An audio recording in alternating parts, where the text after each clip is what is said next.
Alright, so what is up guys? Today we're going to go over how to instantly 10x your Twitter DM conversion rates. And it's simply going to be by just changing up your conversation flow and specifically just one step along that flow, right? And so I don't really know what your conversation flow currently looks like, but I'm guessing it looks something like this. This is what we teach. This is what we run. This is what we run for all of our clients as well. And this works really well. Obviously it's not perfect, but it's just what we typically go with.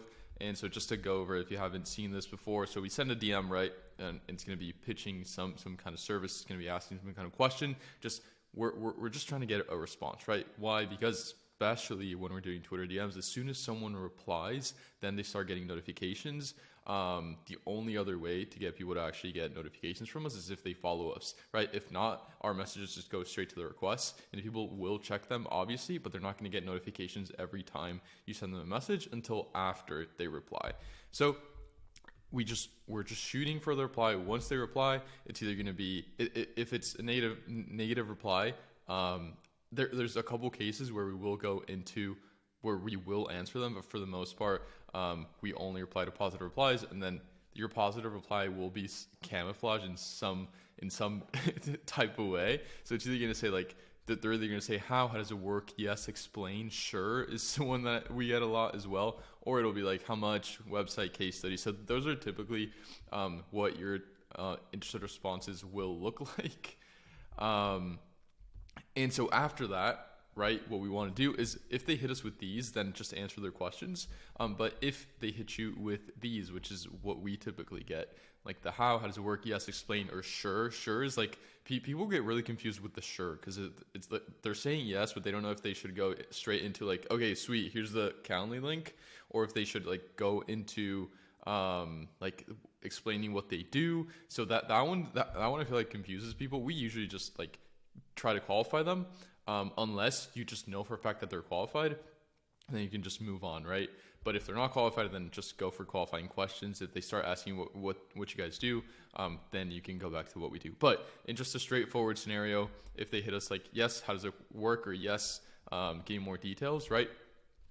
This is what what this whole video is all about, right? So it's the what we do. We call it the what we do video, the what we do script.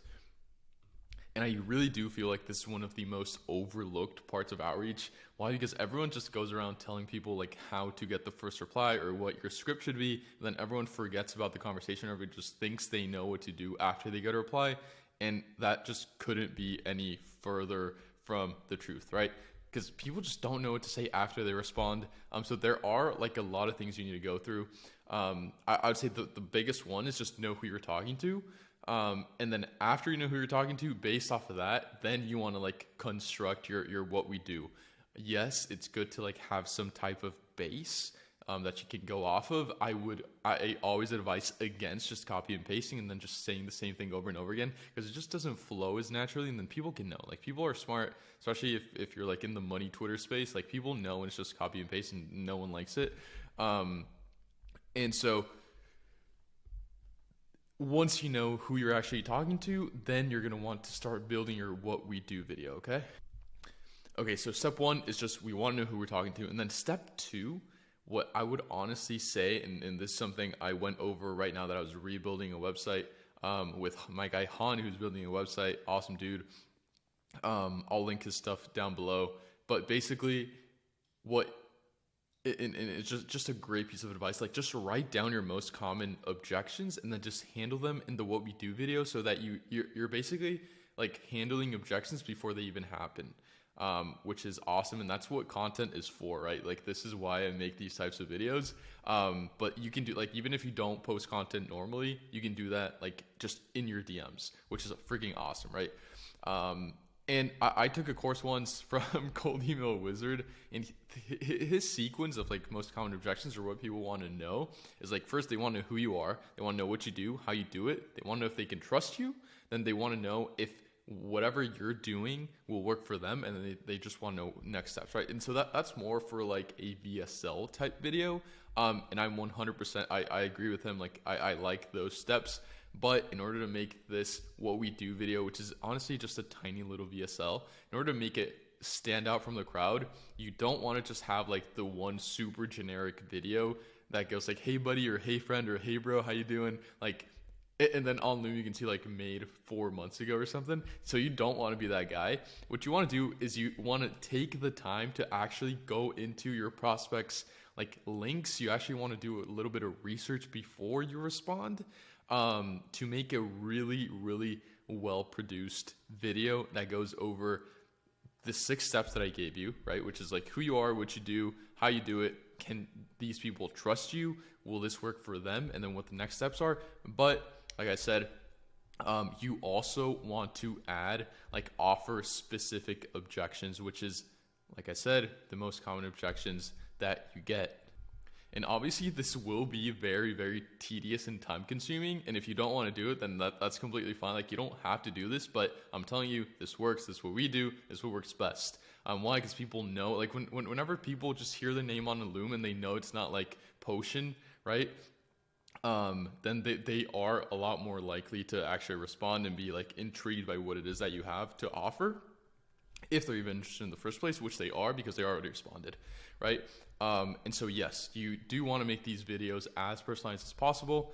And just to get into some examples, like after going just the general info to show that you're a freaking like a good human being, that you actually know how to get results. Like in my case, people hit me with a couple, like it's probably like 5 or 6. I don't even know how many I have here, but it's probably like 5 or 6 that I get over and over again. And the first one is like, yo, I don't want to get my main account banned, so how do we go about that? And I just go into how we've never gotten, number one, we've never got any accounts banned, any main accounts banned, like personal accounts banned, and how we literally don't even touch personal accounts. We just go with an army of really, really premium verified fake accounts, and we run a ton of volume through them. And then if need be, we will use the main account as last mile delivery, but it's all manual on the main account. So there's literally no risk. Another objection I get typically is like, how many accounts am I gonna need? And I just go into like our KPIs and kind of how many booked meetings you can expect per account. And then kind of like our packages and what we recommend. Then people sometimes are skeptical. They like don't know if DMs work, right? Because some people, like if they themselves don't typically answer DMs, or like are these going to work? And I just hit them with a ton of case studies. And you do want to have a lot of case studies, and especially for these types of videos, you want to make your case studies like, you want to have a lot, because you do want to make your case study be super close to what they're offering, so that they know that that your solution is going to work for them, right? Another one, like how many book calls can I expect, and how fast will I be getting results, right? So this is awesome, because I basically just handle objections before even hopping on the sales call, and then the sales call just becomes like an enrollment call. And then one last thing, you want to make your video really, really valuable, or you want to add a lot of value. We will go over this on tomorrow's video about creating a really, really good lead magnet. This can 100% be your lead magnet, but you want to go above and beyond. Like, it's a lot of people are sending DMs nowadays. A lot of people don't know what they're doing. So I feel like DMs are starting to get a little bit of a bad rep from bad people, but that just makes it like way easier for people that are doing it correctly to stand out, right? Which is why I highly, highly suggest, number one, you spend a lot of time on your DMs. Just go through a bunch of my videos, just watch like how to make, or like how to write good DMs, and then just provide a ton of value and make it personalized, right? Just make it personalized, know who you're actually talking to, and you'll be good, all right? Just show people that you actually took time out of your day to record a personalized video that's actually valuable to them, and that you're offering something that works and that will work for them, okay?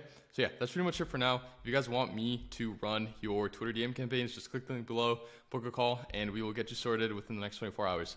Awesome. Appreciate you guys, and speak soon. Peace.